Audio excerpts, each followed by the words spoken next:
Hello and welcome to the Unnamed Automotive Podcast. My name is Sammy Haj Assad, and with me, as always, is my good friend and fellow automotive journalist, Benjamin Hunting. Say hi to the people, Ben. Greetings, human listeners. Greetings to everyone. If this is the first time you're listening to our podcast, thank you for trying something new. I really appreciate it, and so does Ben. Let me reiterate, Ben and I are automotive journalists, but more important than that, we're really good friends. Right, Ben? Sammy, I want to take this moment of friendship pause to let everyone know that I'm super grateful for everyone who supported the Dead Air Kickstarter that just finished actually this morning as we were recording this. We managed to make our goal in the last moments of the Kickstarter. The community really came together, and I know that a lot of you listeners are a big part of that. So thank you for helping end what had been a very stressful month where I wasn't sure how things were going to go. And I'm excited to get the book into your hands. Yeah, that's really cool. Congratulations on meeting the Kickstarter goals. And I think I speak for everyone who contributed to the Kickstarter. We're very excited to see this book in our hands. Ben, where can people find your other work? You can find my other work at driving.ca, at Motor Trend, and at Haggerty. And you can find my work at driving.ca as well, and autotrader.ca, and driving.ca's YouTube channel. I believe it's youtube.com/driving.ca. But the word dot, not the character dot. Oh, that's confusing. Very. Ben, we've got some cool cars to talk about this week.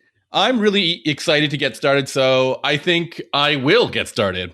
This week I'm driving a car known as the 2026 Land Rover Defender Octa. Sammy, I need to stop you right away. Why? Land Rover has a special vehicles department called SVR, right? No, this is Range Rover, I believe, has the SV Oh, and so SVR. Range Rover is SVR, not Land Rover. Yeah, which is a different thing. They're not really the same thing. I agree with you entirely on this thing that that Land Rover has now done to themselves. The Jaguar Land Rover as a whole company has, because Jaguar also used to have, I think, SV for their performance vehicles as well, right? Yeah. So if Range Rover can have it and Jaguar can have it, yeah. Why can't Land Rover have it? Because where I'm going with this is I'm assuming Octa is very similar in attitude and performance to SVR, and yet named something totally different. I will say the specs and a lot of the components of this Octa are almost identical to what I had in the Range Rover Sport SV that I drove a little while ago. I think maybe last fall, and it is it is bizarre to me that they have decided to make a new brand name for a singular model, being, I suppose, only Defender, right? There's no Discovery Octa? There is no Discovery Octa. Is there a Velar Octa? Oh, that's a Range Rover. Sorry. That's a Range Rover. What about, I guess we're out of vehicles at this point. There's nothing else other than Defender and Discovery, right? There's a Discovery Sport. Yeah, no, I don't think so. But I think Discovery Sport would have to be Quadra. Because it's smaller? It's half, yeah. Yes. So the interesting thing to point out, I believe Octa, it is in all caps, but I don't think it is an acronym for anything. From what I understand, it is an abbreviation of octagon or octahedron or something like that, and relates to the shape of a diamond, which is considered to be the hardest substance, I guess natural substance or hardest. This is confusing to me because when I hear Octa, my first thought is V8. My first thought is MMA. Okay. The octagon, right? So one of these things is a lawsuit from the UFC. And the other thing is an engine that I don't think is available in the Defender anymore. Am I correct? No, this does have a V8. Actually, a V8 borrowed from BMW, just like the Range Rover SV that we talked about in the past. It's a 4.4 liter turbo V8. It makes 626 horsepower and 553 pound-feet of torque. It's important to talk about exactly what this car is doing because it's crazy. That's a lot of horsepower for what is considered to be an off-road vehicle. And for a vehicle that has like the silhouette of a brick schoolhouse. Yeah, it is. This is crazy, right? Like, it's weird to give this much power and performance to a car that I think is meant to prioritize off-roading. That's the only reason anyone would really get the Defender over any other like SUV, I guess. But now you're adding the Octa branding is adding more performance that will make it high end or more capable on the street and off the road as well. Now, I need to ask you, do you think that if the Octa was an EV and it had that amount of power, do you think you would be saying the same things about it? Or do you think that we now live in a world where there's been this split where we expect like EVs to have really huge power numbers, especially large SUVs, and so we don't question it? Whereas when we see ICE vehicles that have that now, especially if they're, say, this vehicle, which is not traditionally a performance vehicle in the sense that it would need horsepower at this level, do you think there's like a split where we think that's weird now, but EVs have normalized big numbers? That is a very excellent point. I really appreciate that tangent. I really appreciate that perspective, because you're right. If you look at the GMC Hummer EV, for example, or the Rivian, what's it called? R1S? It's like 1,000 pound-feet of torque or something insane like that. Tons of performance from seemingly off-road oriented vehicles that can also deliver really quick 0 to 60 times on the road, right? Yeah. This thing is very similar to that. Maybe you're right. Maybe I should be more open-minded. No, I'm not saying it's a failing with you. I'm saying it's like a perception shift that we've run into because of how the market is changing. That EVs are allowed to deliver or have normalized this really high. But the thing is, for me, I used to think that high torque, high horsepower figure was required for EVs because they're carrying usually a massive battery, well in excess of 100 kilowatt hours, some even closer to 200. And that is really heavy. And in order to move that kind of weight, you would need a ton of power, essentially, right? And well, I mean, what do you think the weight is of the Defender Octa? I have the curb weight in kilos. Let me. It's 6,000 pounds. Yeah, it's 58.45. That's as heavy as, I believe, a Lightning. Yes, but not a GMC. No, which is 3,000 pounds more. Yeah. But still, I mean, it's not nothing. No, it's not nothing. And with 600 horsepower, this thing can still hit 100 kilometers an hour or 60 miles per hour in about 4 seconds. Under 4 seconds. That's nutty. It is crazy when you consider that this thing is riding on like all season or all terrain tires. Yeah. So I need to be clear here. It is a really funny thing to talk about this car. I don't know what our listeners are. I don't think anybody here is interested in buying a Defender because it's a 200 in Canada. It's 200 grand. In the US, it's closer to. I think you're making some what's the word? Assumptions about our listeners. That's true. Sure, and I don't like it. Okay, sure. I'm not going to give this thing because if you want it, you would buy it. If that is in your budget, you would buy it. It is. I understand what you're saying in the sense that like people who are buying 6-figure vehicles are not listening to us goofing around on a podcast. They're not listening to anyone. Upper tier no, but like except for their financial advisor, maybe. Upper tier 6-figure vehicles like $200,000, $300,000, $400,000. No one reads a review and then makes their decision based on that. Or if they do, then you're, I think, in the minority. I think at that price point, it's more of an emotional decision, and it's also a vehicle that is probably part of a fleet. So that if it is disappointing or doesn't do everything you need it to do, you just drive something else until you get rid of it. Like it's not the end of the world. Yeah, I guess. I mean, I once was speaking to a Land Rover executive, a Range Rover executive, and they said that like when they were looking at their breakdown of customers, I probably said this on the podcast in the past, but it was at a Range Rover Sport event, and they were saying, well, in that era, this is probably like 2015, 2014, the Range Rover Sport had 3 rows of seating and the Range Rover didn't. Yes. And even though it was larger. And so I asked him, I'm like, what's the deal with giving the smaller vehicle the 3 rows and leaving the Range Rover a 2 row? I think the Range Rover does have 3 rows now, but this is back then.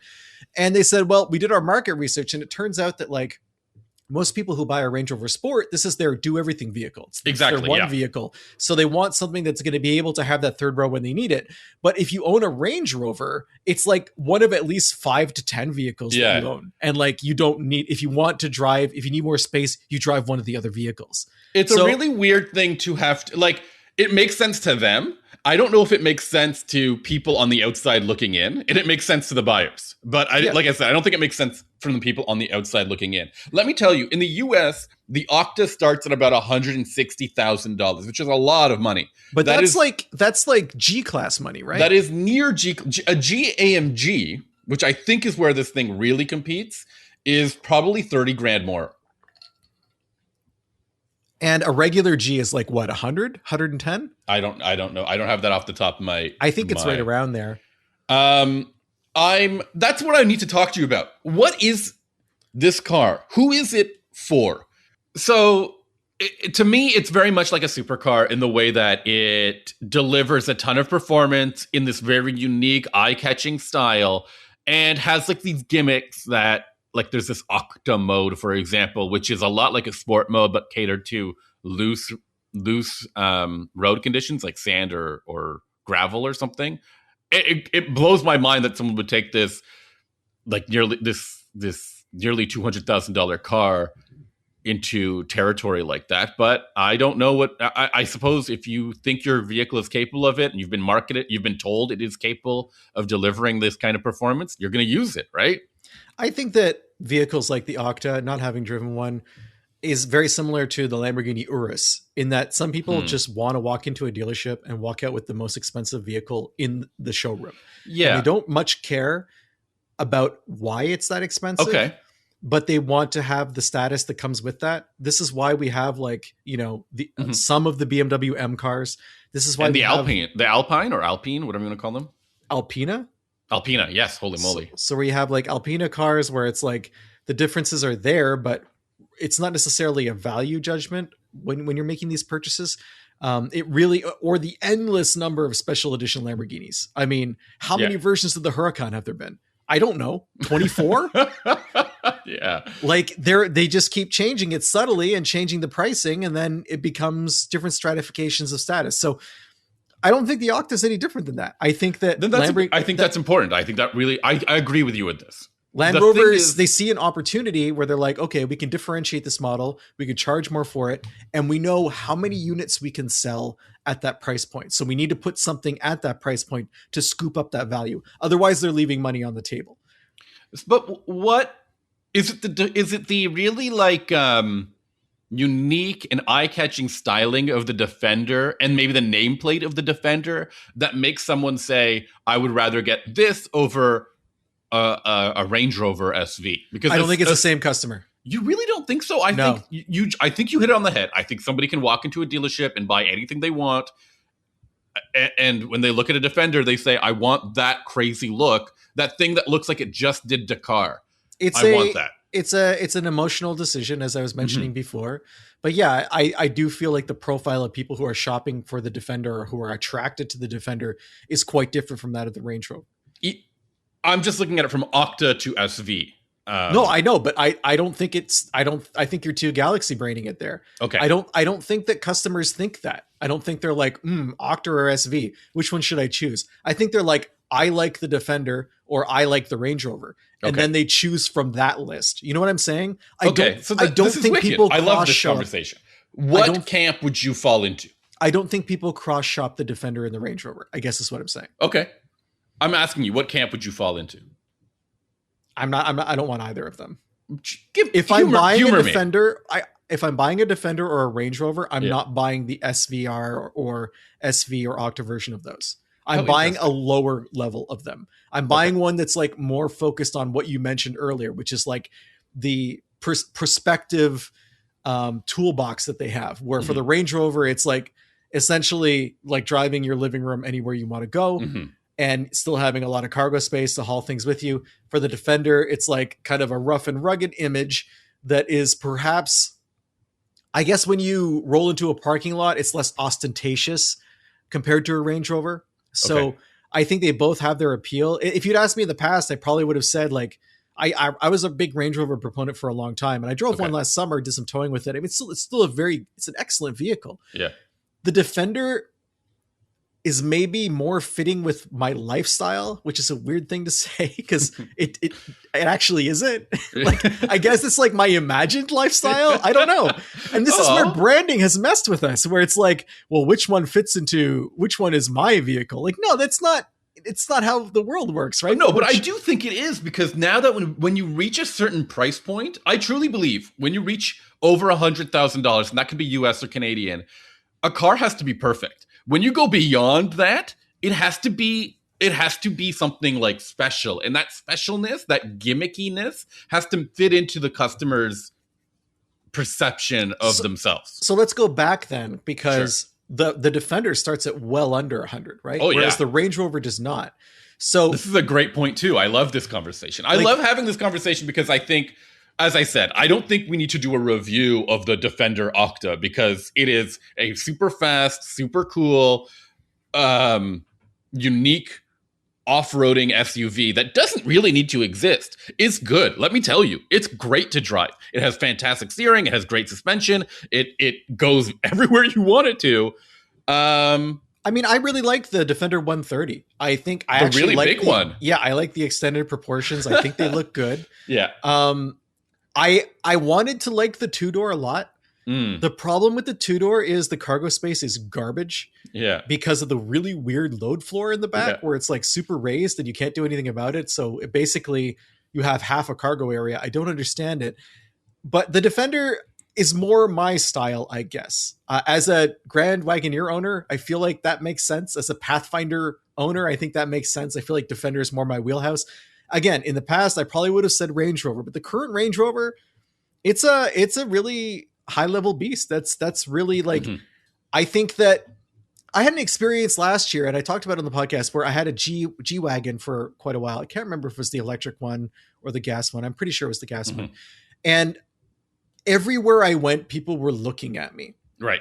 And the impression that you make when you drive a vehicle like that in the current times is not a positive one most of the time. In that you're seen as like an exploitative, like financier or something. Well, just the world is not. A lot of people are struggling right now. A lot of people are having trouble paying their rent and buying groceries. And then you show up, and I'm not saying this to shame anyone who's listening who owns a luxury vehicle or wants one. I'm not judging anybody, because I do really like the G-Class. You're just saying you got the ick. I think it's excellent. No, I think that the impression that comes with this vehicle has been changed.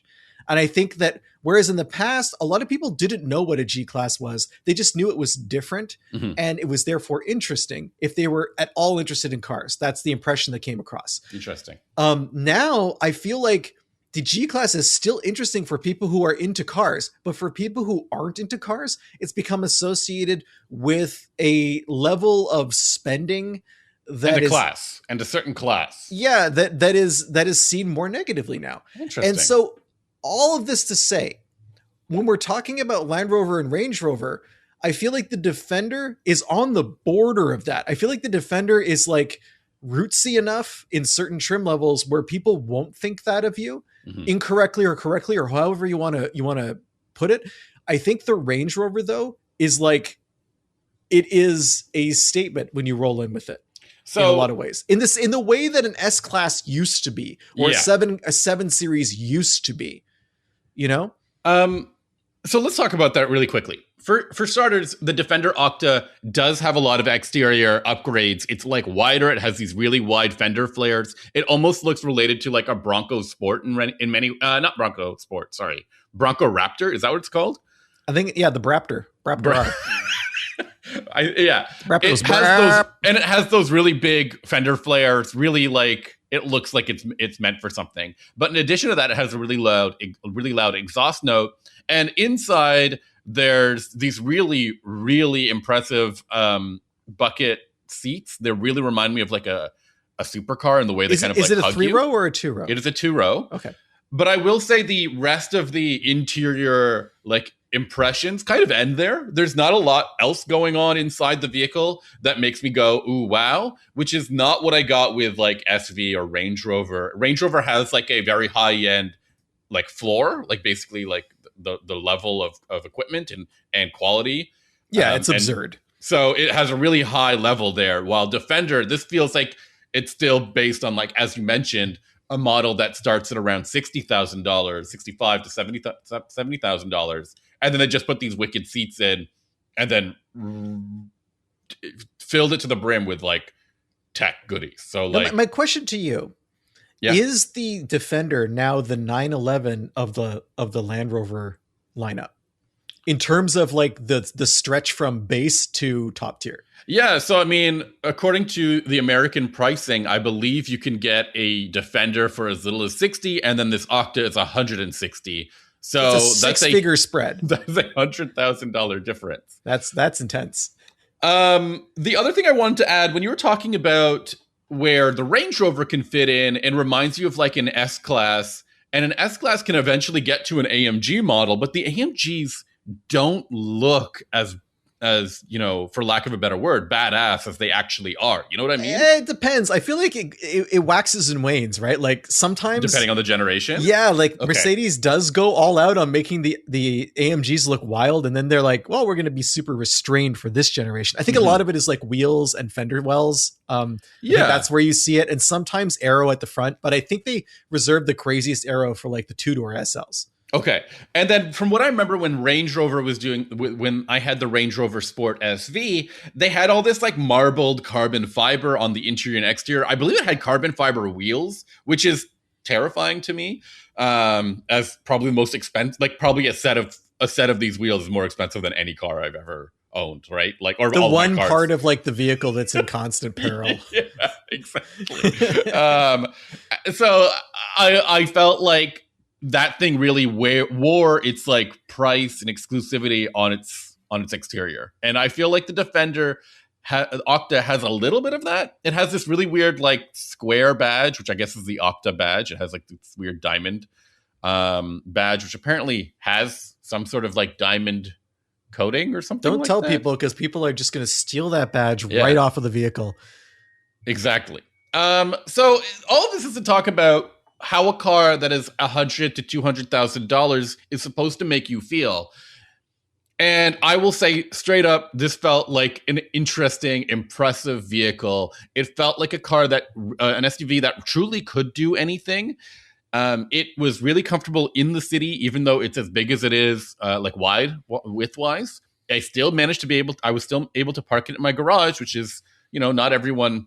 I had more difficulty parking an Expedition in my garage than I did this thing. It was loud. My kid giggled at the noises it made, which is really cool. I think I told you. Remember, we had this conversation about Monster Jam. Yes. Basically, when I pick up these cars and I pick them up from daycare, I'm like, hey, buddy, I kind of got you something that I kind of brought home, something that looks a little bit like a monster truck. And he doesn't know anything about cars. So like he walks out into the parking lot. I'm like, why don't you try to guess which one is the one we're going to go home in? And yeah, he picked it out. He was like, that one. And I thought that was really cool. I'm like, yeah, okay.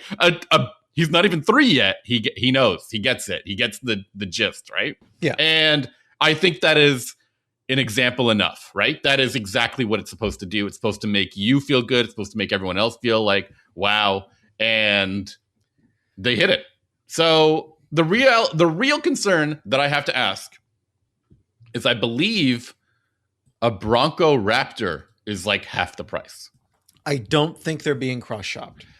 Again, performance is probably relative. This is one of those areas where logic does not apply. Okay. Like, so you that's were saying before. it. Exactly. Yes. Logic does not apply. Yeah.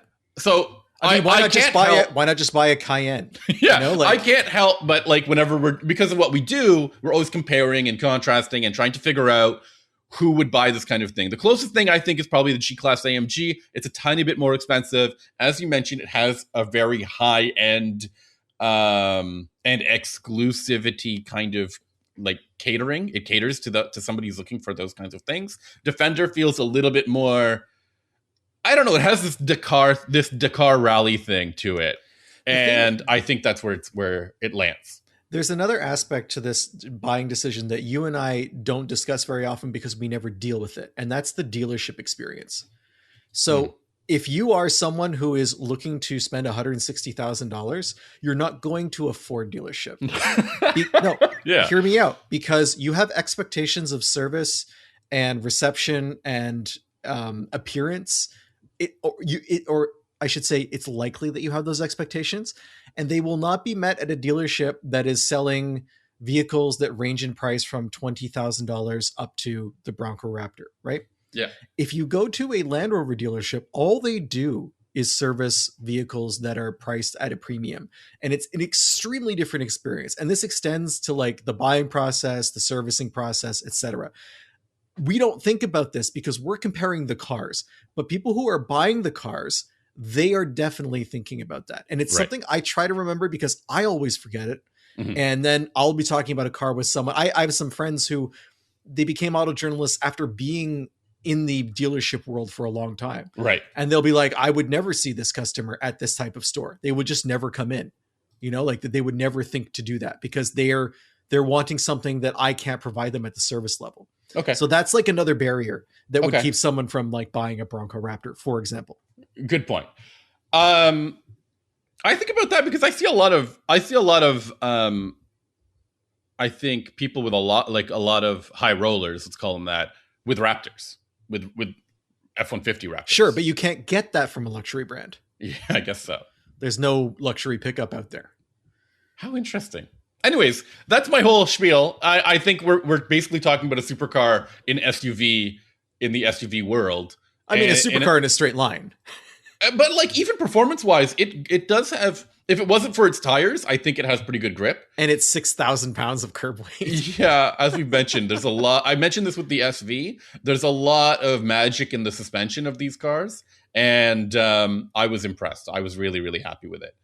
I just think it's one of those cars that make you feel like something different is going on with the vehicle. It feels more than an SUV. Do you know what I mean? Yeah, sure. I hear you. It's a bit of a gimmick, and it is a bit of a power fantasy, I suppose. But if you're spending this much money, you want a car that feels, or an SUV that feels more than just a form of transportation or a statement on the road. It has to be, like I said, it has to be everything. And then when you get above that, like 100, when you start reaching $200,000, this has to be something that makes you feel in something that no other car can do. And I think it does that. Okay, but that's my spiel. Anything else you want to talk about? It's quite a spiel. Yeah, I don't know. Like, it's so hard to talk about a car like this because, like I said, there is no rationale. If you like the look of the Defender, you would get one that costs $100,000 cheaper. If you like the performance of the Defender, you could get that performance in a couple of other cars. The Bronco Raptor being one of them. I keep calling it the Bronco Sport. Imagine if there was a Bronco Sport Raptor. Why hasn't that happened yet? What would the performance level? I mean, that thing is currently, I think, can currently be equipped with a 3-cylinder engine. What would so my dad has one. He has the Wild Peak, I guess, whatever the top tier one is, the off-road one. And is that a Sasquatch? I don't know if it's the Sasquatch. Big Bend? I think the Sasquatch is a package that's on top of the Wild. No, Wild Peak is the name of the tire. I don't know. Whatever. He has all this to say that the top tier off-road Bronco Sport has a 4-cylinder turbo. Mm-hmm. It's the only one that does. So where I'm going with this is, in theory, you could put the 310 horsepower 4-cylinder that's in the Mustang, right? Because that engine came out of the Focus RS, which means it can be transversely mounted, which I assume it would need to be to fit into the Bronco Sport platform. And then you could have your baby Bronco Raptor. There you go. I'm just thinking outside of the box for you, Sammy. I'm trying to give you what your mouth has been trying to bring into existence over the course of this podcast. That's a good point. So I drove a vehicle that's the same size as the Bronco Sport, but isn't a Ford. It is the 2026 Buick Encore GX.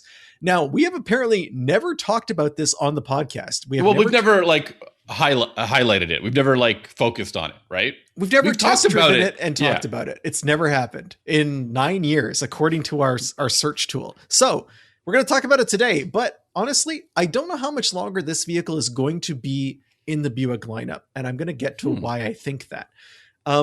This is a small subcompact SUV. It's supposed to be premium, but as we know, the smaller you get, the weirder the premium word gets when you're looking at features and equipment. The weirder. Yeah, that's a great way to put it.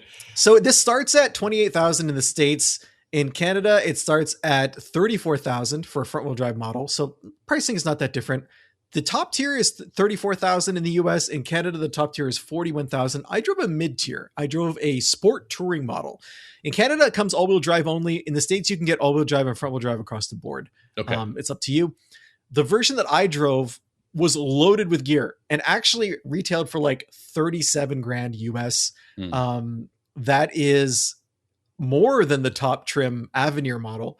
But like I had like a technology package and a they gave you the full showcase, basically. Everything, a lot of appearance stuff. So this is to say that you can get a base model or you can get a model that has a lot of equipment that's been added, but still doesn't really feel like a premium vehicle. And I think that's the biggest problem with the Encore GX for me. The second biggest problem with the Encore GX is that across the showroom, there's a vehicle called the Envista, which looks really great, is the same size as the Encore GX. I don't know if it looks great. It looks I think it looks fantastic. It looks really weird. I don't think it looks weird at all. I think it is a good-looking subcompact. Okay, I think it looks better than the Encore GX. My brother-in-law I'm sorry bought to derail you. Sorry. My brother-in-law bought one in the fall. He loves it. We like the tracks here. The Envista is the Buick version of the tracks, and I think it's better. Because it comes with much more equipment, right?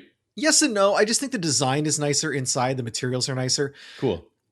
It also feels more modern than the GX, the Encore GX. When you're inside this baby Buick, it does not seem to be luxurious in any way. Like there's a lot of plastic. It's a lot of black. I had some blue stitching and that's pretty much it. Like there's some bright work on the dash. There's like a chrome vent surround that blinded me on a road trip for like an hour with really annoying glare. But the infotainment screen, it's 11 inches wide, but really you don't get the full, it doesn't go edge to edge on the bezel. It's great if you're using Android Auto, but there's nothing really else. Like all the software for this vehicle is super minimalist, including the gauge cluster, which has like 3 or 4 different displays that are all battling to see which can be the most minimal.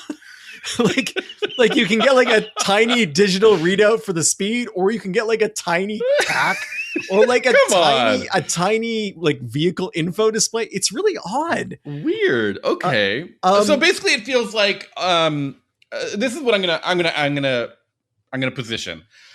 The Encore GX, from what I remember, was a surprise hit for Buick because I think, as you mentioned, it was relatively affordable. It was a little step up from the old Trailblazer, and was okay. It was like okay to drive, and it looked pretty good considering what else Buick had on their show floor. But now, and I think it's fairly quickly, it's kind of gotten dated. It's gotten dated, and the fact is, okay to drive does not cut it when you have an Envista. Yeah. Like, when you can get I think the reason that this vehicle persists is because it offers all-wheel drive. And as you mentioned, it is related to the Trailblazer. It's the same platform, but not the same size. I believe it's stretched a little bit compared to the Chevrolet version. The Envista is front-wheel drive only. Honestly, that doesn't matter to me. The all-wheel drive system in the sport touring version and I guess all versions of the Encore, you can turn it on and off at a touch of a button, which is cool. Yeah. So you can use it if you need it, and then you don't have to deal with the fuel mileage aspects if you don't. I got like 9 liters per 100 kilometers in this vehicle, 26 miles per gallon. That's almost identical to what its rating is. So fuel mileage wasn't an issue. Power also wasn't an issue. It's a 1.3 liter turbocharged 4-cylinder engine. I believe it's a 4-cylinder. Because the Envista I think has a 3. They're 3 cylinders. Oh, okay. It's 155 horsepower and 174 pound-feet of torque. If you get the base model, it's a 1.2 liter that's 137 horsepower and 162 pound-feet of torque. I do not know why there are these 2 versions of the motor available in the Encore. Like why it needs to have one model that has that motor, unless there's some type of fuel mileage they can advertise because they have that motor in it. That's got to be difficult to hit any kind of fuel requirement. You'd have to be really babying that kind of engine, I think. Well, I mean, I did okay with I was matching the EPA with mine and I did not baby it. Okay. There's another difference too, mechanically. All of the all-wheel drive models come with a 9-speed auto. That's what I had. All the front-wheel drive models come with a CVT. I would suggest avoiding the CVT. Yeah. The 9-speed was great. It was transparent. I didn't have any issues with it. Acceleration is fine. I could pass people. I could pull out into traffic. It's not quick, but it doesn't need to be quick. In the same way, it doesn't have any sport modes for driving. It's just like, here you go. Here's your vehicle. It's not trying to be something it's not. What's most impressive about the Encore's driving experience is how quiet it is. It's really, really quiet compared to most other subcompact crossovers. It is also quite comfortable even over rough roads. Those are the two really strong points of its drive. Everything else, super average. Like, there's nothing about it that stands out. There's nothing about it that says this is better than a Kona. This is better than a Crosstrek.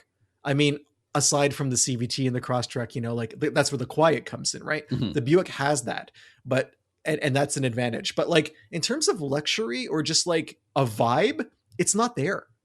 You know, so it's a puzzling vehicle. It's like, I think it's just here because it offers all-wheel drive and some buyers won't get it in Vista because it doesn't have that feature. I don't think I could recommend it, but also there's nothing really wrong with it either. Like it does the job. It's fairly anonymous to look at. It's very egg-shaped, like a lot of small crossovers at this size, you know, not much that can be done with that form factor unless you're Ford and you make the Bronco Sport. It just looks like nothing else. It's a strange vehicle. Right. It must be really cheap to build. It must be reasonably profitable for them to keep it in the lineup this long. I feel like eventually it's going to leave in favor of the Envista. Right. I just think that that's a tide that they can't fight, especially since the Envista just feels like a better value, looks better, and is more modern overall, in my opinion. So I don't have a ton to say about this vehicle. I don't have anything bad to say about it other than I just don't think it really cuts the mustard anymore. Yeah, I think that's fair. As I said, I think it feels like Buick started, and I don't know where they are right now because I haven't driven a Buick in a little while. They found out that they can actually make cars that people want and surprise their own clientele or even new clients with the Encore GX before the Envista showed up. Then the Envista showed up and they showed that they understand that they can take what GM gives them in the Chevy lineup and improve it.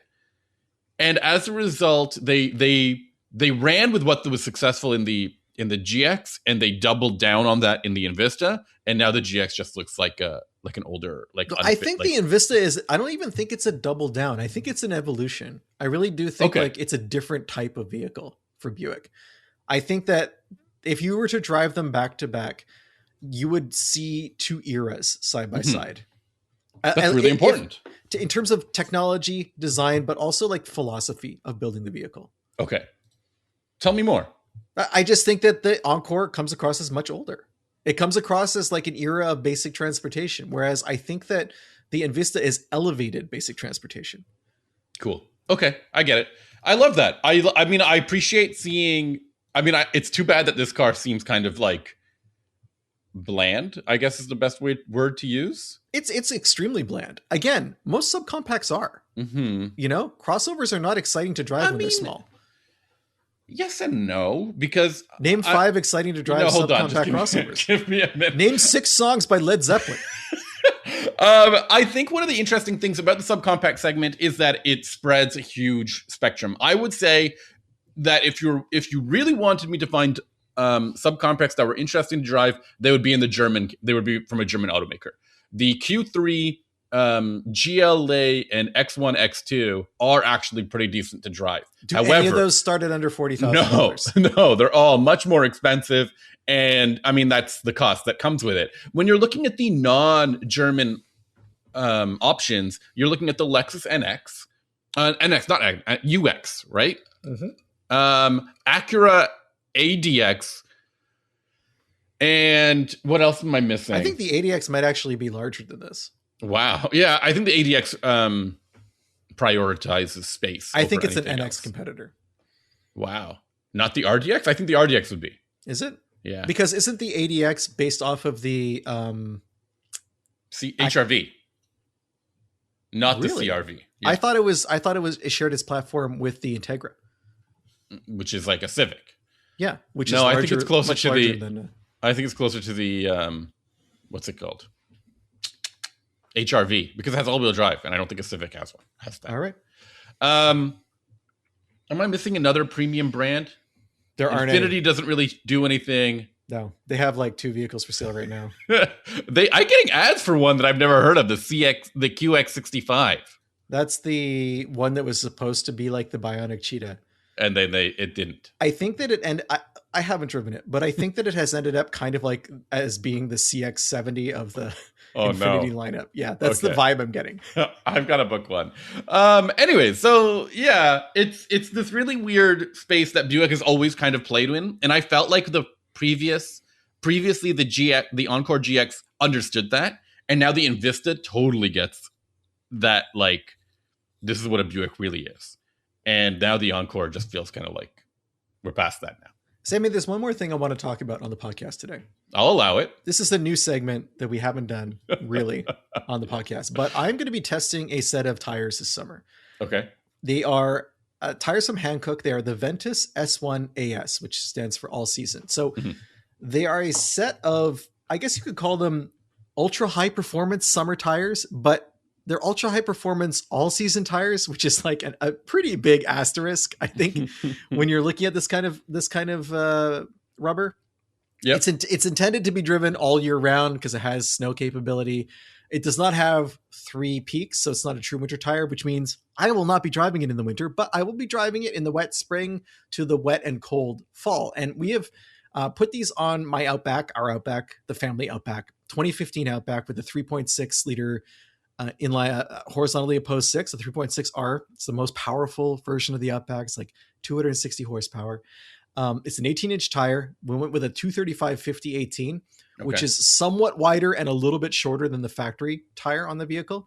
So when I first saw it installed, which I did yesterday, it looks a little bit different, but I quickly got used to it.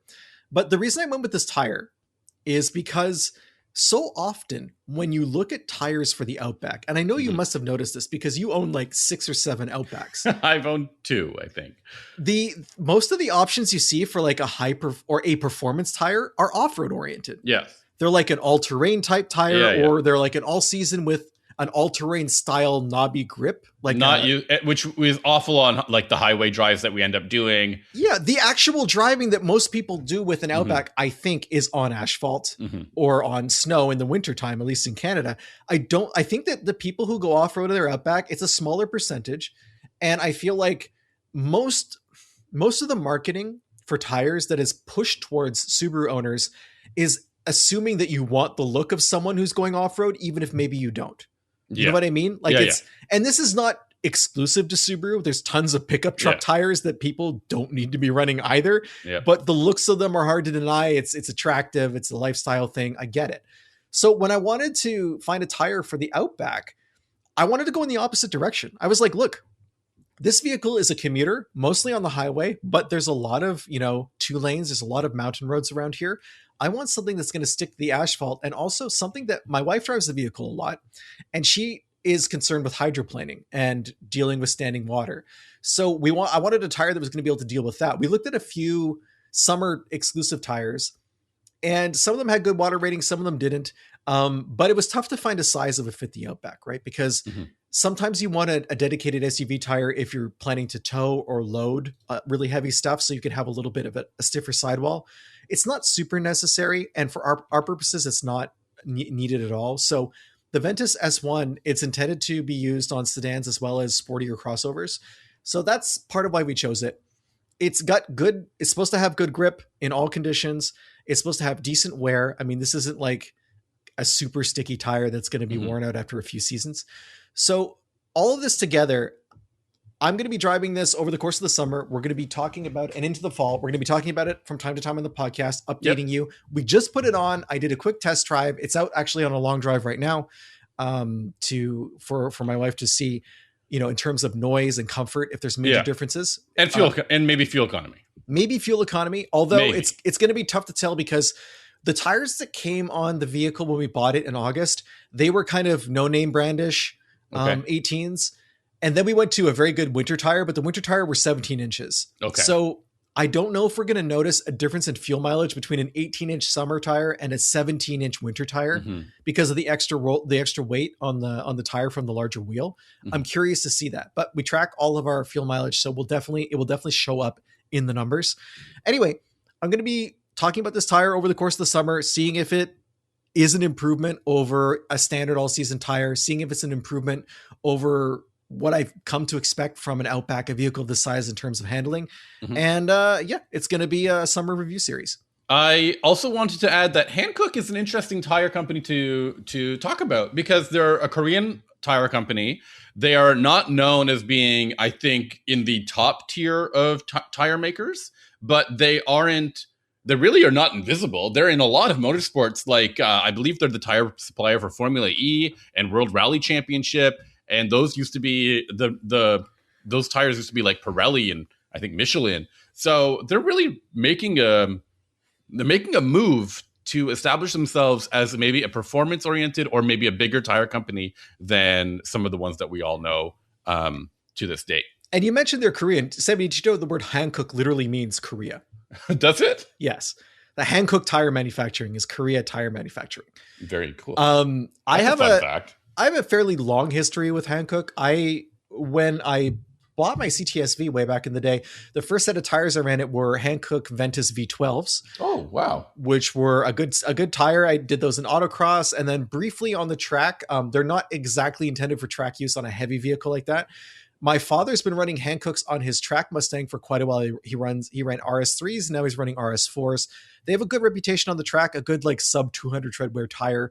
I have not run a non-performance Hankook tire. I think what attracted me, I mean, I suppose the Ventus S1 is kind of the least aggressive Hankook tire I've ever run, even though it's still a UHP, I think. I believe it's a UHP. Let me double check. I'm on their website right now. But one of the things that attracted me to Hankook way back when, I mean, I bought my Cadillac almost 20 years ago. What appealed to me is for performance, the pricing is very good. Yeah. I don't have an exact price on these tires yet. I haven't been able to find a good retail site that I trust for Canada pricing or US pricing. I'm going to keep looking. We'll talk about it on another episode. But in terms of bang for the buck, the RS4 is a really good tire. Okay. And it's versatile. You can use it in the rain. You can use it in autocross. You can use it on a road course. So that's always been appealing to me. I haven't run an RS4 I can't remember if I've ever run an RS series on my Datsun. I've run a bunch of different tires on the Datsun. I tend to try different things. So I don't necessarily stick with one for a long period. I believe Nitto is the manufacturer I've run the longest. And TL1, but I don't have Nittos on there now. So I'm running I believe a Chinese tire company on the car right now, whose name escapes me. They've been pretty good so far. In any case, tire reviews on Unnamed Automotive Podcast. It's a new era, Sammy. It is a new era. If you want to check in with the old era, I really pre-tire review era. That's what you're saying. Yes. I really encourage our listeners to head on over to our website, unnamedautomotivepodcast.com. While you're there, you'll see all of our previous episodes. You'll see pictures of the cars that we've driven. We'll see links to the stories that we've written about these cars. Hopefully, I haven't updated by some of my posts in a while, but we should love links though. You can also subscribe to our podcast, I think, through the website. There's a bunch of buttons there. You press them. You subscribe to it through your favorite podcast client.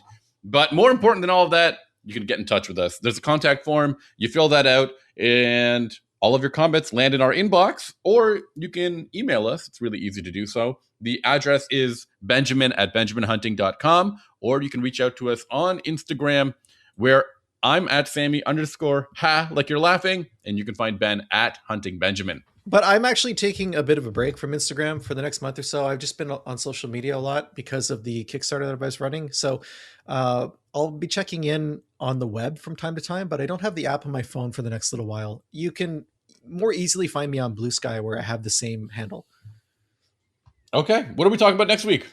Next week, I'm going to be talking about a vehicle that I'm actually liking a lot, and that is the 2026 GMC Canyon AT4. Oh, yeah, AT4. Here we go. More off-road trims. Here we go. Sammy, I can't wait. That was my first thought, too. And Yeah. then I drove it and did a bunch of truck stuff with it. And now I'm excited to talk about it. Okay, fine. Next week, I believe I've got the Kia EV4, which is a car that I think you've driven recently. So I'll just provide my opinion on it because you had some pretty cool thoughts on it. All right. So thank you for listening, everybody. See you later.